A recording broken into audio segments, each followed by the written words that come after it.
India.com पर आपका स्वागत है। मैं शीतल पी सिंह। कल से एक खबर सब जगह आ गई है, वो ये है कि बहुत मुश्किल से सरकार ने, आरबीआई ने दरअसल एक आरटीआई के जवाब में 68,607 करोड़ रुपयों का जो बैंकों का कर्ज था कुछ कंपनियों के ऊपर, उसका डिटेल दिया है कि ये किसके किसके ऊपर था। 50 के करीब कंपनियों का इसमें डिटेल्स है, जिसमें से ज़्यादातर तो 1,000 करोड़ से कम वाली हैं और 25 के आसपास 17-18 कंपनियां हैं जो 1,000 से थोड़ा बहुत ज़्यादा वाली हैं। उसके बाद 2,000 करोड़ वाली हैं, करीब 2,000 प्लस माइनस कुछ, और बाकी वो हैं जो बड़ी बड़ी हैं 4,000 5,000 करोड़ वाली। 5,000 करोड़ वाले सबसे बड़े डिफाल्टर का नाम आया है। इसमें सब विलफुल डिफाल्टर लिए गए हैं। ये टर्म बहुत ध्यान से सुनिएगा, विलफुल डिफाल्टर। ऐसे लोग जो जानबूझकर बैंकों को चूना लगाते हैं और फिर पैसा जीम जाते हैं। ये उनके लिए अंग्रेजी में कहा हुआ एक चालाक शब्द है। अंग्रेजी में इस तरह के बहुत सारे चालाक शब्द होते हैं जो जब नीचे ज़मीन पे आते हैं और देशी भाषाओं में आते हैं तो बड़े क्रूर हो जाते हैं। जैसे वहाँ 10-20 हज़ार करोड़ का कोई चूना लगा के चला जाता है और उसमें से कुछ निकाल लेते हैं, या कुछ टैक्स वाले से कुछ छीन लेते हैं, तो उसको हेयर कट कहते हैं। तो उनके बाल काटने में यहाँ लोगों का कट जाया करता है। तो इस तरह के चालाक शब्दावलियाँ हैं। वो अलग संसार है, उसकी अलग भाषा है, उसकी अलग धूर्तताएँ हैं। फिलहाल साकेत गोखले नाम के एक आरटीआई एक्टिविस्ट की वजह से, जो लगातार इस तरह की चीज़ों का पीछा कर रहे हैं, एक ऐसे सवाल का जवाब आरबीआई से आरटीआई में मिल गया जिसका जवाब सदन के संसद जो बजट सत्र था संसद का, उसमें नहीं मिला था। तो अभी ये पता लगा है कि इसमें कुछ बड़े नाम सामने आ गए हैं, जिसमें एक तो मेहुल चौकसी है। जाहिर है ये वही मेहुल चौकसी है जो प्रधानमंत्री कार्यालय की एक प्रधानमंत्री निवास की दरअसल एक मीटिंग में उपस्थित थे और प्रधानमंत्री जी ने उनको मेहुल भाई करके संबोधित किया था। उसके कुछ ही दिनों बाद वो भाई और उनके भांजे नीरव मोदी मालमत्ते के साथ देश से गायब हो गए। नीरव मोदी भी प्रधानमंत्री के साथ वो जो एक ठंडे देश में बर्फ के बीच दुनिया के बड़े देशों की एक मीटिंग हुआ करती है, जिसकी बड़ी लग्जरी रिपोर्टिंग हुआ करती है, बड़े गर्म कपड़े पहने हुए, मुंह से भाप छोड़ते हुए टेलीविज़न चैनलों को जो इंटरव्यू देते हैं बड़े बड़े राजनेता, वहाँ वाले सम्मेलन में वो गए थे और वहाँ से लौटने के बाद वो फरार। जो चौकसी साहब हैं ये तो अब एक कैरेबियन देश के नागरिक भी हो गए हैं। इस बीच ये लोग इतना पैसा मार ले गए हैं इस देश से, करीब करीब एक अलग अलग अनुमान आते हैं अलग अलग एजेंसीज के, लेकिन 22,000 करोड़ से 30,000 करोड़ के बीच का कहीं सफाया है। और हमारी जो एजेंसीज हैं वो इनके किसी बंगले को या किसी एक दुकान को पकड़ के कुछ घोषणाएं कर देती हैं कभी कभी, इतना पैसा तो हमने जब्त कर लिया। वो इनकैश जब होता है तब पता चलता है दाऊद की संपत्तियां कब से इनकैश हो रही हैं, आज तक खजाने में रुपया नहीं आया। ऐसे ही इन सब का है, तो ये कहानियां चलती रहती हैं। तो फिलहाल ये एक बड़ी खबर आई है बहुत वर्षों बाद। प्रधानमंत्री जी के, जो हमारे वर्तमान प्रधानमंत्री जी हैं, इनके 6 वर्षों के शासनकाल में पहली बार एक मामले में कुल 68,607 करोड़ रुपए का बैंक को 68,607 करोड़ रुपए का बैंकों से जीम लिए गए धन को जीम लेने वालों में से 50 के आसपास लोगों की लिस्ट ये देश के सामने आई है। इसके पहले सुप्रीम कोर्ट तक की कोशिशों के बावजूद सरकार ने इस तरह से राइट ऑफ किए हुए बैंकों के धन का कभी कोई ब्यौरा नहीं दिया था। एक आपको मालूम होगा जस्टिस ठाकुर थे एक समय सीजेआई देश के, तो उन्होंने एक नोटिस कर दिया था। उसके बाद के तो किसी सीजेआई वगैरह ने इसकी कोई सुनवाई भी की है, ऐसी भी कोई सूचना नहीं है। सरकार की ओर से इस तरह के मामलों में, जिनमें काले धन का सवाल है, लोग विदेशों के बैंकों में पैसा ले गए हैं, उनके बारे में कोई घोटाला, कहीं कोई लीक, कोई किसी वजह से कोई सूचना आई है, ऐसे मामलों में सरकार का रवैया जो है बहुत ही निराशाजनक है। ऐसा हमेशा लगता है कि वो चीज़ों को छुपाना चाहती है, बताना नहीं चाहती। ये सरकार आज तक नहीं बता रही है, जैसा इस पर तमाम विपक्षी दलों के, आम आदमी पार्टी और कांग्रेस पार्टी और अन्य के आरोप है कि जब से मोदी जी सत्ता में आए हैं 7 लाख करोड़ से ज़्यादा का इन्होंने बैंकों का रुपया राइट ऑफ किया है। लेकिन उसमें से ये सिर्फ आप समझ लीजिए कि 10% से भी कम का एक डिस्क्लोजर अभी देश के सामने आया है। और अभी एनपीए होने वाले की साइज फिर कहा जा रहा है कि 10 लाख करोड़ से ज़्यादा है। खैर, इस वक्त में उस पर नहीं जाते, अभी इसी पर रहते हैं और इस पर आपसे बात करते हैं। तो मेहुल भाई की जो कंपनी है, मेहुल चौकसी जी की, उसके बारे में जो डिटेल्स आए हैं वो है गीतांजलि जेम्स लिमिटेड, जो 5,492 करोड़ रुपए लेके साफ कर गई है। और इसकी अदर ग्रुप कंपनीज हैं गिली इंडिया लिमिटेड एंड नक्षत्र ब्रांड लिमिटेड। इन लोगों ने भी करीब 1,447 करोड़ और 1,109 करोड़ साफ किया है। चौकसी इस समय एंटीगुआ और बारबाडोस के नागरिक हो चुके हैं। जाहिर है, इतना पैसा ले गए, वो कहीं भी नागरिकता ले सकते हैं। दुनिया में नागरिकताएं बिकती हैं, वो आपके पास पैसा हो तो मिल जाती हैं। ये तो बहुत छोटे देश हैं, इनके लिए तो बहुत बड़ी रकम है। उसमें से कुछ रकम उन्होंने वहाँ रखी होगी, वो एक जगह कहीं पूरी रकम नहीं रखेंगे। वो पकड़े भी जाएंगे तो रकम नहीं मिलेंगी, चूंकि ये काफ़ी इधर से उधर कर चुके होंगे। 20 जगह ट्रस्ट वस्ट चोरी के साधन करने के लिए दुनिया भर में बहुत सारे रास्ते हैं और चोरों के लिए वो ज़्यादातर उपलब्ध हैं। एक दूसरी इसी तरह से बड़ी लूट करने वाली कंपनी है REI एग्रो लिमिटेड। ये झुनझुनवालाज जो है, जो ईडी से आंख मिचौली जिनकी 2-3 सालों में चल रही है, बीच में आप देख रहे होंगे कभी होता है, नोटिस गई है, आए हैं, आज बयान हो रहा है, कल फोटो छपा है, वगैरह वगैरह। फिलहाल ये अभी यही है। तो 4,314 करोड़ इन्होंने भी साफ किया हुआ है। REI एग्रो लिमिटेड नाम का इनका संस्थान है। इसके बाद तीसरा नाम जो है वो बड़ा रोचक है। वो जतिन मेहता साहब हैं। वो इस देश के सबसे प्रधानमंत्री जी के करीबी उद्योगपति जो है गौतम अडानी, उनके समधी हैं। तो जतिन मेहता इनका नाम है। ये भी एक डायमंड कंपनी विंसम डायमंड चलाते हैं। और ये सरकार जब बनी थी तभी वो 1 साल के भीतर ये पूरा मामला लेके चुपचाप देश से गोल हो गए थे और देश के किसी एयरपोर्ट पर वगैरह उन्हें नहीं रोका गया था। वो भी यूरोप के किसी देश में बस गए हैं और ये सारा माल लेके फरार हैं। उनकी तो चर्चा भी नहीं होती। जाहिर है कि वो ज़्यादा रसूख वाले हैं, आप जानते ही हैं। इसके बाद ये 3 कंपनियां जो हैं ये सबसे मोटा माल मारने वालियों में से हैं, जो इस वाले ब्रैकेट में जो 68,607 करोड़ रुपए का RBI से रिलीज हुआ है कि इसको बैंकों ने टेक्निकली राइट ऑफ कर दिया है। अब ये टेक्निकली राइट ऑफ आप समझते रहिए, ऐसे 10-5 सरकारें आएंगी चली जाएंगी, वो टेक्निकलिटी हमारी आपकी समझ में नहीं आएगी। चलिए आगे बात करते हैं। अब आप इसमें यह देखिए कि हमारा मीडिया क्या कर रहा है। अगर ये सोचिए कि इसका 1/1 लाखवां हिस्सा भी कांग्रेस की सरकार होती और ये तथ्य सामने आ जाता कि ये वही व्यक्ति है जो इसमें से सबसे बड़ा पैसा लेके भाग गया है, सरकार जिसके बारे में जानकारी देना नहीं चाहती थी, संसद तक में उसने जानकारी नहीं दी, और जब इसकी जानकारी किसी तरह से RTI वगैरह से सामने आई तो पता लगा ये वही आदमी है जो मेहुल भाई करके प्रधानमंत्री द्वारा संबोधित किया गया, जो प्रधानमंत्री के निवास पर चली उद्योगपतियों की एक बैठक में अतिथियों के तौर पर था, और जिसका भांजा उनके साथ जो एक मैंने बताया बर्फीले देश की एक मीटिंग हुआ करती है इकोनॉमिक्स की, उसमें मेहमान था। ये लोग प्रधानमंत्री के निजी मेहमानों में से हमेशा शामिल रहे। इतने बड़े डिस्क्लोजर के बाद ये मीडिया जो आज है, ये मीडिया अगर कल होता और मनमोहन सिंह की सरकार रही होती, कोई भी किसी की, देवगौड़ा की रही होती, किसी की भी रही होती, प्रधानमंत्री जी की, मौजूदा प्रधानमंत्री को छोड़ के, इसने क्या किया होता, कितने दिन तक किया होता, और कब छोड़ती है ये चस्पा हो जाता। लेकिन आप देखिए एकदम मुर्दनी छाई हुई, कोई कहीं किसी को कोई रेफ ही नहीं है।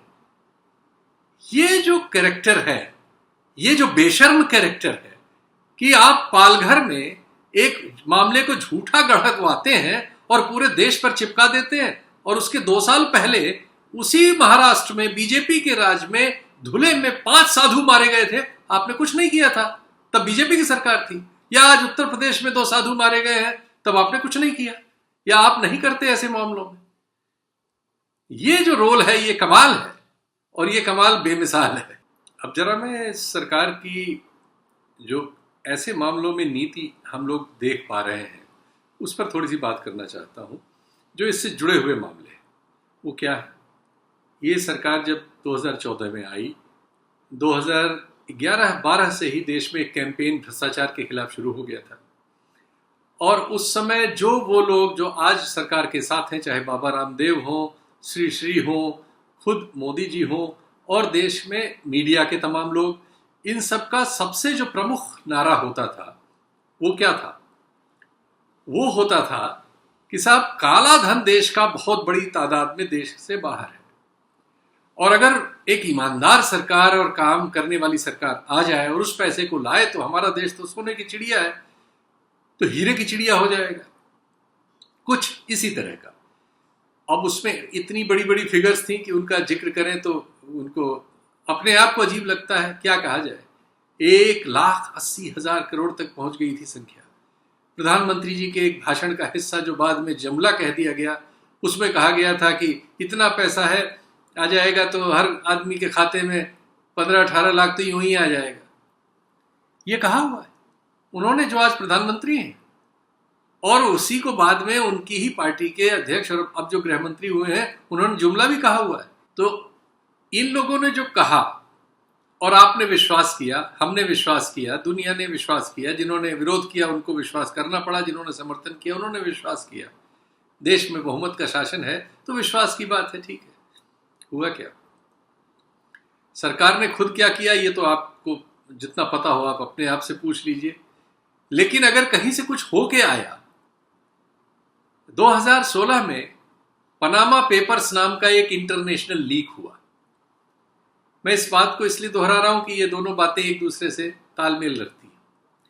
पनामा पेपर्स सारी दुनिया में जो हमारे ऑफशोर अकाउंट्स हैं, जिनमें तमाम लोग अपना इलीगल पैसा, चोरी का पैसा, टैक्स चोरी का पैसा रखते हैं, जिसको भारत में डिक्लेयर नहीं करते। सिर्फ भारत वालों का नहीं, जो अपने अपने देशों में डिक्लेयर नहीं करते, भारत वाले भारत में डिक्लेयर नहीं करते, सब बड़े बड़े लोग दुनिया के, ये लोग दुनिया भर के इस तरह के टैक्स हेवन्स हैं, उनमें पैसा रखते हैं। तो उसी में एक देश है पनामा। पनामा में भी इस तरह के बैंक्स हैं।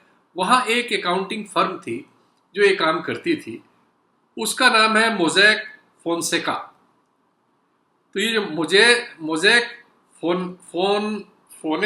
फोनसेका नाम की एक फर्म थी, या एक व्यक्ति है क्या है, लेकिन एक कारपोरेट सर्विस और लॉ फर्म थी ये उसका।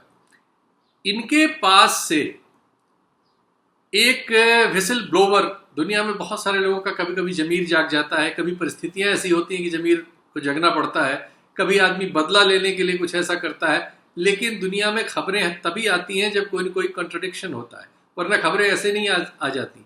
ये तो एकदम स्वाभाविक सी बात है। तो इस बात को लीक करने वाले सज्जन ने, अब तो उनका नाम डिस्क्लोज्ड है, बहुत सालों तक वो अपनी जान बचाते रहे, जॉन डो करके थे, उन्होंने इस फर्म के सारे डॉक्यूमेंट डिस्क्लोज कर दिए एक जर्मन रिपोर्टर को। वो जर्मन रिपोर्टर, चूंकि डॉक्यूमेंट्स इतने ज्यादा थे, इतनी बड़ी साइज में थे, 2,14,488 अंतरराष्ट्रीय अकाउंट्स का मामला था, और 11.5 मिलियन यानी करीब 115 करोड़, नहीं 1,15,00,000 पन्नों के दस्तावेज थे। इतना बड़ा लीक था। सारी दुनिया की बहुत सारी हुकूमतों का, बहुत सारे वहां से पैसा चुरा के ले गए लोगों का कच्चा चिट्ठा खुलने वाला था। तो इस रिपोर्टर ने इसको, एक अंतर्राष्ट्रीय संस्था है जिसमें बहुत से देशों के बहुत सारे रिपोर्टर और अखबार जुड़े हुए हैं जो ईमानदारी से अपना अखबार चलाते हैं, जिनका नाम है इज्जत है, ऐसा एक संगठन बना हुआ है, international consortium of investigative journalists, ICIJ को ये सारे डॉक्यूमेंट सौंप दिए कि मैं अकेले इसमें कितने विस्फोट करूंगा, ये हर देश का इसमें कच्चा चिट्ठा है। भारत से इंडियन एक्सप्रेस और एक आध और अखबार उसके पार्टनर है, उनको भी वो मिल गया। सबने अपने अपने देश के डिटेल्स उसमें से उन पर इन्वेस्टिगेशन का फॉलोअप किया। भारत में जो फॉलोअप हुआ उसके बाद वो अप्रैल में ये रिपोर्ट्स अप्रैल 3 को दुनिया में रिलीज हो गई और अप्रैल 8 में भारत में भी वो छपी, इंडियन एक्सप्रेस और सब में। और उसमें हमारे देश के कुछ बड़े बड़े लोगों के नाम आए, कई सिनेमा कलाकारों के नाम आए और दूसरे लोगों के नाम आए। और उसके बाद हल्ला मचा, सारी दुनिया में हल्ला मचा। पड़ोस में जो नवाज शरीफ हैं आपके पाकिस्तान के प्रधानमंत्री, ये उसी डिस्क्लोजर की वजह से आज जेल में है। एक आइसलैंड नाम का देश है, उसके प्रधानमंत्री ने तुरंत इस्तीफा दिया। दुनिया के तमाम राष्ट्राध्यक्षों का, तमाम बड़े कलाकारों का, तमाम व्यापारियों का, तमाम लोगों का उसमें डॉक्यूमेंट्स, सबके खाते खुले हुए थे, सबकी कंपनियां बनी हुई थी, सबके पासपोर्ट लगे हुए थे, तो सारे तथ्य मौजूद थे। वो सारे तथ्य अपलोडेड हैं, वो सब डिस्क्लोज हो गया। आपसे मैं पूछ रहा हूं, आपने कभी इस सरकार को, उन बाबा साहब को, वो जो बाबा जी थे जो 1,90,000 करोड़ दिया करते थे, जो दूसरे बाबा जी थे वो भी 1.5 लाख करोड़ दिया करते थे, खुद प्रधानमंत्री जी 15 से 18 लाख दे रहे थे, कभी इनके मुंह से नाम भी सुना पनामा पेपर का? खुद आपको नहीं लगता ये क्या नीयत है, क्यों नीयत है कि आप जब सत्ता में नहीं थे तो आप इसी बल पर आए और सत्ता में आने के बाद इतना बड़ा डिस्क्लोजर आपके करने से नहीं हुआ, किसी और के जमीर को बाहर में जागने की वजह से कोई तथ्य सामने आया और उसकी वजह से ये सामने निकल के आया। आपने सिर्फ एक सफाई दी है। 21 जून 2018 को एक सफाई है सिर्फ सरकार की, बार बार पूछे जाने पर, वो पढ़ देता हूं आपको, बाकी किया और करा जो है वो इनका जमीर जाने। 2018 21 जून को सरकार ने बताया, बहुत पूछताछ, बहुत पीछा करने, बहुत अखबारों द्वारा पीछा करने, संसद में सवाल करने, विपक्षी दलों द्वारा हल्ला मचाने, मीडिया के भी कुछ हिस्से का, अब तो पूरा मीडिया का कोई मतलब ही नहीं है, सरकार ने एक बयान दिया बहुत सावधानी से कि हमने 426 फाइलों की जांच की। मैं उन लोगों के नाम इसलिए नहीं ले रहा हूं कि वो आप गूगल करके सबके नाम पढ़ सकते हैं। अब उसमें क्या स्टेटस है इसके डिटेल सरकार दे नहीं रही है, कभी आरटीआई से निकलेगा तो पता लगेगा। जो लास्ट डिटेल है वो आपके सामने मैं पढ़ दे रहा हूं कि 426 में से 74 मामले उन्होंने एक्शनेबल पाए और उसमें 1140 करोड़ की पेनल्टीज उन्होंने लगा रखी है, क्या मिली पता नहीं। और कई 50 जगह हमने सर्च की है, 16 मामलों को प्रोसिक्यूशन तक पहुंचाया है, इत्यादि इत्यादि। इस तरह का एक सरकारी बयान देने के बाद बात फाइल रुक गई। इसके बाद से हर सत्र आता है, बीत जाता है, इस देश को कुछ पता नहीं कि ये पनामा पेपर्स में भारत में सचमुच में क्या हुआ, चूहे की टांग भी कहीं से निकली या नहीं। एक और मामला है, हम लोग फॉलोअप कर रहे हैं उस पर, लेकिन फिलहाल अभी जो तथ्य हैं उसी की बात कर लेते हैं। जुलाई 2019 में एक डिस्क्लोजर आया, छोटी सी खबर हमारे यहाँ इकोनॉमिक्स से जुड़े हुए अखबारों में छपी कि एक डच अखबार ने डिस्क्लोज किया है कि वहाँ की जो इन्वेस्टिगेटिव एजेंसीज होती हैं हर देश में आर्थिक मामलों की जांच, जैसे हमारे यहाँ ईडी करती है और दूसरी संस्थाएं हैं, बैंकों की संस्थाएं हैं और दूसरे हैं, फाइनेंस मिनिस्ट्री की संस्थाएं हैं, वो करती रहती हैं। तो उन्होंने जांच में वहाँ पाया कि भारत की किसी कंपनी के लिए एक डच कंपनी ने 2.6 बिलियन यूएस डॉलर्स साइफन किए हैं और उसको सिंगापुर की एक कंपनी के जरिए फिर से भारत में पहुंचा दिया है। और ये सर्विस करने के लिए उसने करीब 1 मिलियन डॉलर रिश्वत ली है और दिखाया है कि उसने कुछ बिजनेस किया है। जो बिजनेस है वो बहुत छोटे परिमाण का है, जो बिल्स हैं वो बहुत इन्फ्लेट किए गए थे, बहुत बढ़ाए गए थे, सैकड़ों गुना बढ़े करके वो चार्ज किया गया था। ये वहाँ की एजेंसी ने पकड़ा, डच की एजेंसी ने, और ये खबर वहाँ के एक पोर्टल में छपी, फिर वहाँ से यहाँ के कुछ आर्थिक अखबारों ने ली, उन्होंने उस कंपनी का वर्जन लिया और वो चीज़ छपी। सरकार की एजेंसीज हैं उसमें, वो कंपनी, इतना मैं इशारा अभी कर दूं चूंकि उस पर अभी डिटेल्स पे काम हो रहा है, कि वो गैस की एक पाइपलाइन डाल रही थी, प्राइवेट सेक्टर की कंपनी। इतना बड़ा पैसा उसने यहां से साफ कर दिया, 2.6 बिलियन, 2019 का मामला है।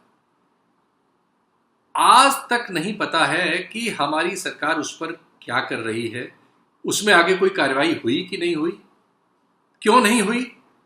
आखिर ये सरकार, मैं इस पर यह नहीं कह रहा हूं किसने कोई पैसे ले लिए या नहीं लिए या उसमें भ्रष्टाचार हो गया कि नहीं हो गया, लेकिन हमें यह पता है कि हमारे देश के साथ ये गुनाह हो चुका है, या कम से कम उसकी एक शिकायत आई है। पनामा पेपर्स में कुछ गुनाहगारों की शिकायत आई, इसमें वो शिकायत आई। इसके पहले सुप्रीम कोर्ट के सीजेआई ने सुओ मोटो लेके आपको नोटिस किया था। उस समय 1,13,000 करोड़ जो राइट ऑफ किए थे बैंकों के, उसके डिफॉल्टर्स के नाम पब्लिक करने का सवाल था। ये सरकार इन सब मामलों को पब्लिक से छुपाती क्यों है, ये सवाल आपको नहीं करना चाहिए। सत्य हिंदी की ओर से हम आपके डोमेन में ये सवाल डाल रहे हैं कि आखिर ये सारे सवाल अनुत्तरित क्यों हैं, छुपाए क्यों जा रहे हैं। ये मेहुल चौकसी का मामला छुपाया क्यों गया, आखिर अब ये सामने आया है तो पता लग रहा है कि ये इतने पैसे लेके ये आदमी निकल गया। तो ये बात देश को बताई क्यों ना जाए कि प्रधानमंत्री कार्यालय में वो कौन व्यक्ति था जिसने इस आदमी को वहां के लिए अतिथि बनाया था, और क्यों हमारी एजेंसीज ने प्रधानमंत्री कार्यालय को आगाह नहीं किया कि ये तो हमारे बैंकों का भारी डिफॉल्टर है और ये बिल्कुल डिफॉल्टर है। तो ये जो कहीं दोष है, ये चीज सामने क्यों नहीं आ रही, ये सब चीजें छुपाई क्यों जा रही हैं। सवाल सिर्फ ये है कि लोकतंत्र में लोग को तंत्र के इस तरह के कारनामों के बारे में जानने का हक क्यों नहीं है, और ये सरकार इन सवालों को दरी के नीचे क्यों डालती है। क्यों आज तक इस देश को नहीं बताया गया कि 6 वर्षों में वो जो लाखों करोड़ रुपया देश के लोगों का टैक्स से चुराकर और धोखाधड़ी करके बैंकों से फर्जी लोन लेकर विदेशों में ले जाया गया है, टैक्स हेवंस में जमा किया गया है, या हमारे देश के बहुत से व्यापारियों वगैरह ने बिना टैक्स दिए कमाया है और उसको गायब किया है, या बहुत से कलाकारों ने विदेशों में किए गए अपने परफॉर्मेंस का पैसा भारत नहीं लाए हैं, वहां जमा किया है। इस सब के बारे में इस देश के लोगों को जानने का हक क्यों नहीं है, और सरकार ये बताने से छुपती क्यों है। सरकार बार बार संसद तक में ये जवाब क्यों नहीं देती, ये सवाल क्यों नहीं होना चाहिए। ये सवाल मैं आपके ऊपर छोड़ दे रहा हूं, आपसे पूछ रहा हूं, ये सवाल क्यों नहीं होना चाहिए।